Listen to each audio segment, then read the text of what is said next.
She's beat you. Yeah. Okay. He's always got questions. I know, my goodness. Hey, where do you live right now? I live in England, in the north of England, but I was a resident, and I'm a resident still in America. But I haven't been located in America like as a permanent resident for about 6 years. But I do spend a lot of time in America, and next year I'll be like 50-50 between Pottsville in Pennsylvania, it's a small town near Allentown in Pennsylvania, and England. So I just go back and forth, and then obviously travel to the tournaments wherever they are. So next year I plan on playing a full schedule also. Thank you. Hello, Darren. How you doing, mate? You all right? Good. Bruce, you're my friend on Facebook. Darren, when I was down in Vegas in 2019, you described about when you had brought your buddies over for the VCA championships. When you first came over, can you describe who came with you and how much fun you had at the Riviera? Yeah, we was at the Riviera back in the old days. Before I started playing American pool, I played English 8-ball, which is a small table like the bar table with 7 reds and 7 yellows, really small balls like the size of a golf ball. And the best players at that game were people like Chris Melling. You'll have heard of Chris Melling probably. He's famous for that famous run out at 8-ball. People like Carl Boyes, who's now a pundit for Matchroom. Mick Hill, Lee Kendall, really top class English 8-ball players. So we went to Las Vegas in 2006 for the VCA, and we played all the bar table events, the amateur events, the Grandmasters, the Masters and the Open. So there was about 5 or 6 of us, and we basically won everything except for the team event. We finished second in the team, but I won the Grandmasters. Mick Hill, Chris Mellon and Carl Boyes finished first, second and third in the Masters. So this is at the national finals in the Riviera Las Vegas. Most of you would have been to the national finals in Las Vegas, and all the other guys managed to get high finishes as well. So that was our first experience in America, really, playing American pool, playing on the bar table against you amateurs. So we probably shouldn't have been in the tournament, but obviously we never played American pool, so we thought we was amateurs. And it turned out later that there was trying to take our prize money back off us. But that was never going to happen. But yeah, so that was the story of our first visit to America, playing on the bar tables against you lot. All right. Yes, absolutely. I just want to ask you about the match with. Another audience member would like to ask a question. Would like to know about the match with Scott Frost in Vegas. Oh, that's when this audience member met Darren. Yeah, I played Scott Frost in Las Vegas at the BCA, I think 2008. We played like a big, I think we played 3 sets. We played a set of 10-ball, and 9-ball and 8-ball, I believe. And I managed to beat him 2 sets to 1. I remember that, but I don't remember much else about the match. But I just remember it being a really high quality, and I remember him playing a 6-shot on me. I think it was the 8-ball. Yeah, it was like yeah. You made one 8-ball. You've been to beat him, I think 15-8. Yeah. You made one shot. Yeah, he played like some 6-shot on me. I can't describe it, but I did manage to win that set. But yeah, that was probably because at that time Scott Frost was probably one of the best bar table players in the country. And money players. And money players. So yeah, it was good to beat him.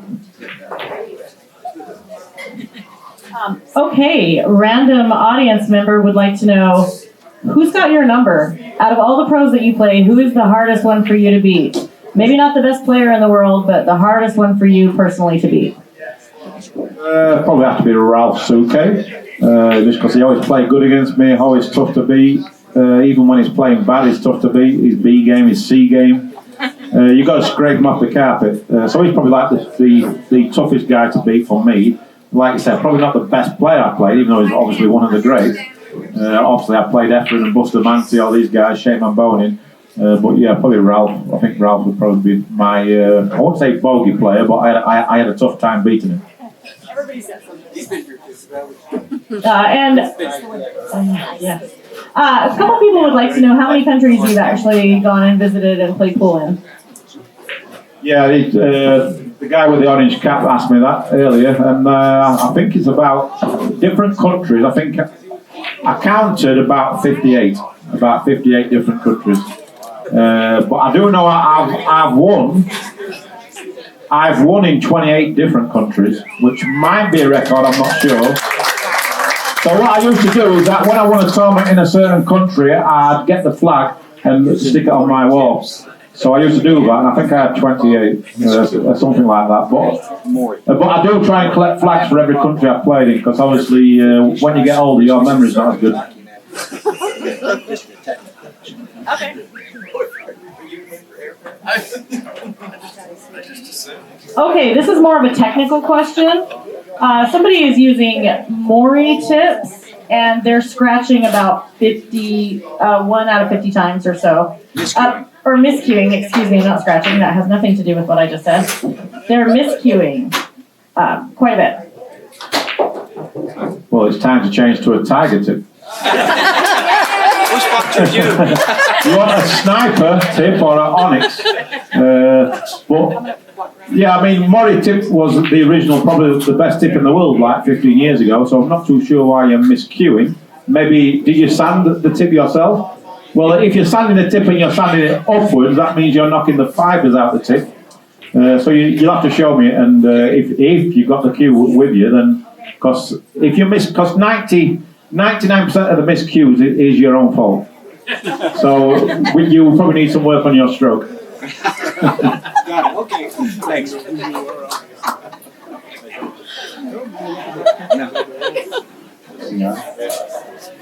you give us a brief description of your practice routine?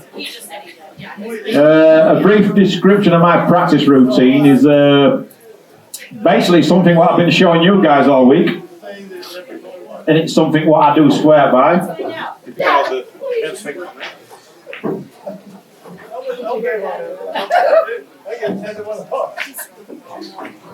So basically, just like this, I leave like a straight-in ball, the cue ball in line with this diamond, the object ball in line with that diamond, and just drawing straight back in a straight line. Because before you start your practice session, you want to make sure you're in stroke and you're cueing straight. That's the thing I did wrong there against Josh. I sort of went on the table straight away, and I was a bit edgy, right? I wasn't feeling my stroke, and it took me a while to get going. And I paid the price for it, right? But he played very well. He sort of like got me off guard a little bit. So I want my rematch at some point.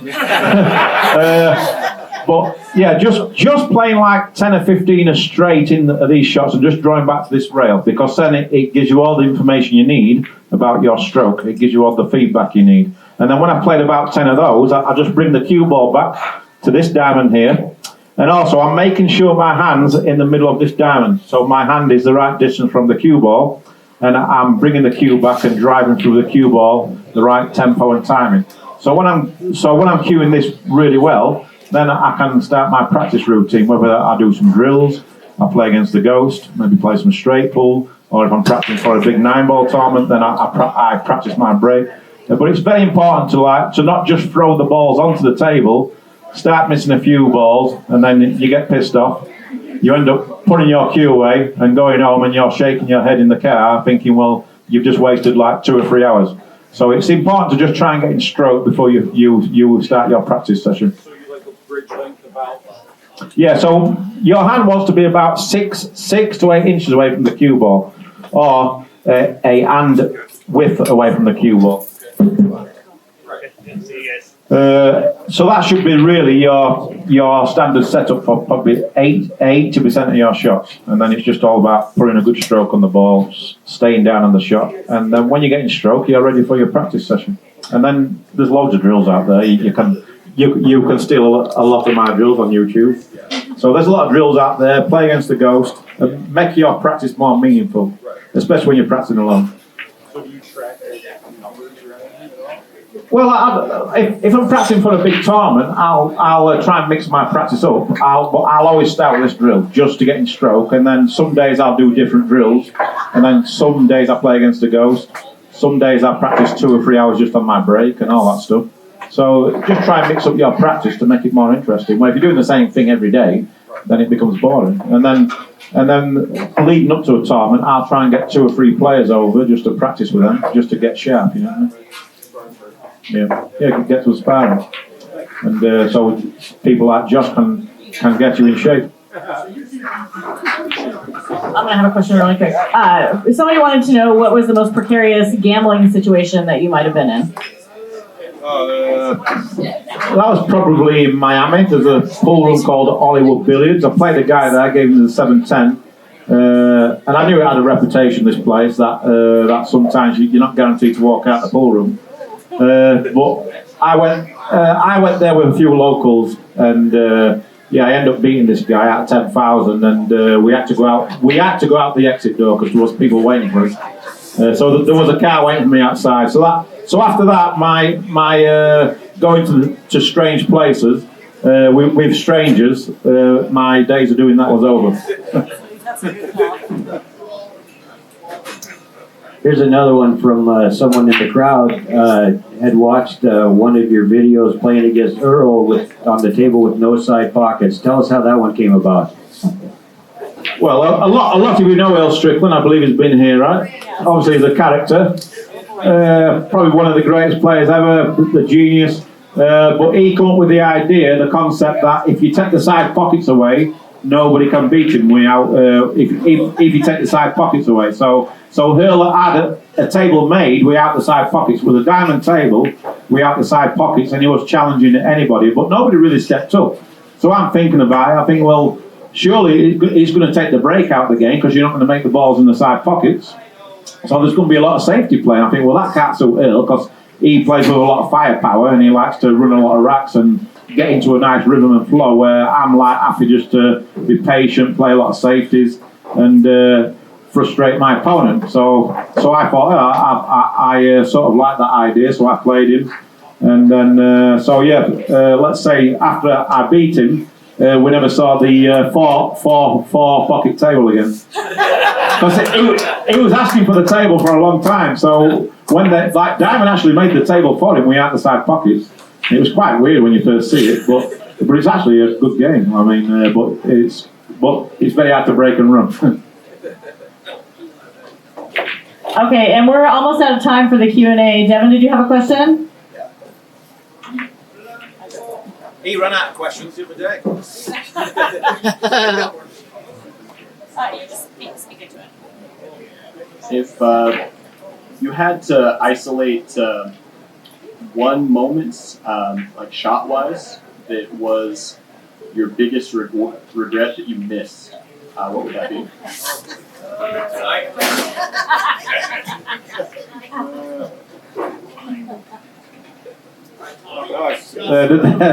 There's a few really.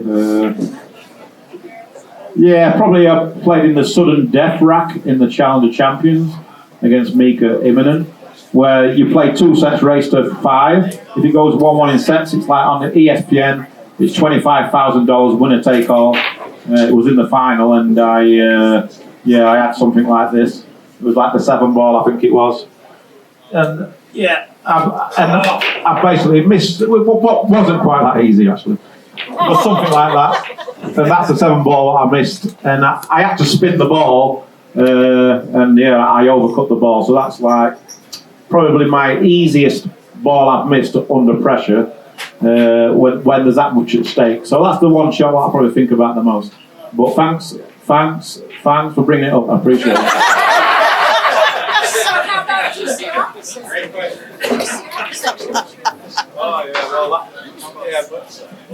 The opposite is when I actually made a video about it recently on my YouTube page when it was 12-12 in the World 9-ball Championship final, and I played a jump shot, probably the best shot I've ever played. So it's sort of like the 2 ball was.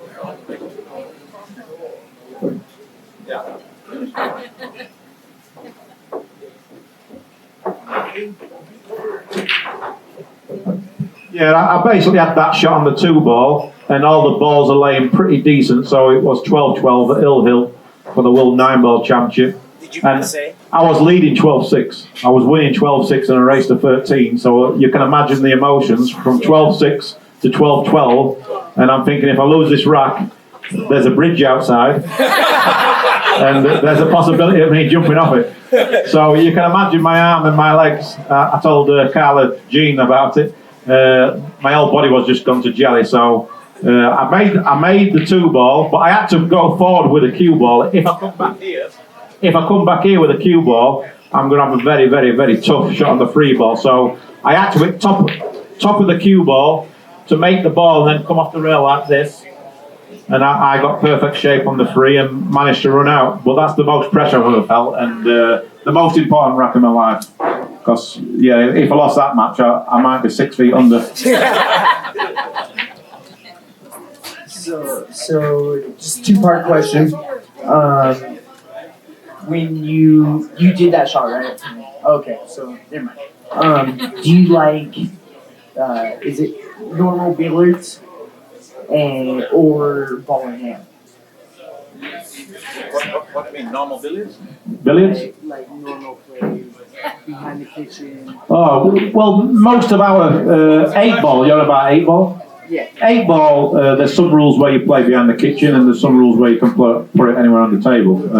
Eva will know better than me. Because most at the pro level, we mainly play 9-ball or 10-ball. Okay. So it's like a rotation game. So you just get ball in hand anywhere on the table after a foul. Okay. Do you like straight 8 or ball in hand better? Which one do you prefer? Straight 8. Straight 8. Okay. What's that mean? Straight 8. It's behind the kitchen. If you Oh. smash. I think make it as tough as possible. So behind the line. Yeah. Yeah, especially 8-ball. I even like take what you make. Right. But that's just me. I just want to make the game as tough as possible. Yeah. Okay, somebody wanted to know if you make a good living at pool. Some do and some don't. I mean, it's tough. I guess I've been one of the lucky ones that I've built up a good CV, and I've been very stubborn. So I've kept at it for a long time. I've been lucky to win a lot of big tournaments. So if you're careful with your money and you invest it, then you can do pretty well from pool.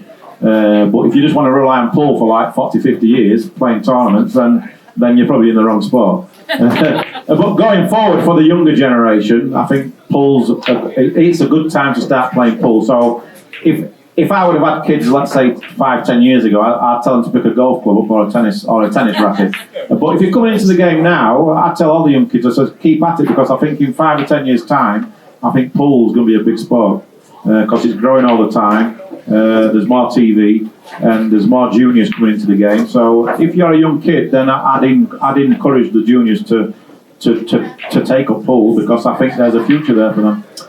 So yeah, people like myself, we've got to help with that and help the next generation, because that's what it's all about. Okay, who is the nicest pro that you have met? The nicest pro I've met. There's a few really. Some of you won't know this guy. He's called Nikos Ekonokopoulos from Greece. He played in the Moscone Cup. He's a really good friend of mine. And then you got people like Alex Pagalayan. A lot of you will know Alex Pagalayan. The people that do know Alex Pagalayan know he's like one of the funniest guys on tour. Yeah, there's a few. Alex Pagalayan, even Ephraim Reyes, Bustamante. All really nice people. Ralph Suke, Niels Fyan, all these guys really. I mean, they're all really good pros. But yeah, I mean, I think every sport, every person they have their little group what they hang around with. So yeah, probably like the Greek player for me, just really good friends with him. And the former Moscone Cup captain, Marcus Shamat, which a lot of you will know. Yeah, I just try and be nice to everyone. Okay, and then did anybody else have any other questions other than the one that I'm still going to ask for you? Anyone? Okay. What is your number one pool tip for a novice who is trying to transition into competitively. There we go. Well, we spoke about this a few times this week, and I think the number one thing, and what I do see at all levels really, is that I see a lot of beginners or amateurs buying quite expensive equipment. But the first thing, and my first advice to anyone, is to get a pool lesson. So I think the key is to get a lesson. It could be your local pro or your local house pro. Just getting a lesson will make a huge difference to your game going forward, because then you're going to get your basics right. So once you get the basics right, then your game's going to start improving. So that's probably my number one advice is if you want to improve, is to get a lesson, because if you just keep doing the bad habits over and over again, then you're never going to improve. So true. So just get a lesson. And there's a lot of good local players in here. There's Janice, right? If you don't want a guy, you've got Janice. She's been playing for 50 years. She's like a local legend here. You started this in England. So someone like Janice, Josh, Carla Jean.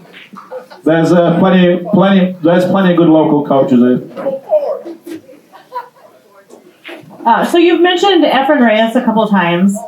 Have you won more against him, or have you lost more against him? Probably one more, but I put it down to that I've been lucky that I catch him. I managed to play him at the end of his career. So fortunately, I'll tell you, fortunately and unfortunately, I didn't play him in his prime. So I managed to get the better of him. But he has beaten me in a couple of big tournaments also. I mean, because when he does play good, he still plays good. But his bad days obviously are there now. With his, he's what, 67?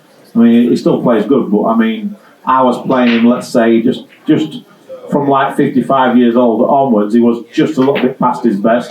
But he still had moments. You know what I mean? He still had moments where you think, wow, when he plays his best, he's just the best player ever. But I would have loved to have played him like 20 years ago when I think he was at his best. But yeah, I mean, I have seen him play at his best, and it's just scary, you know what I mean? Do you have any questions for anybody? No, not really any questions for anyone here. Just like to thank you and Wayne for having me, and Carla Jean for bringing me over, and for all the students who took part in the classes. I really appreciate it. And hopefully I can come back here again one day. And yeah, anybody who wants to play, I think we're going to play Scotch doubles. Have some fun, and then just make fun of me. All right, thank you so much, Darren.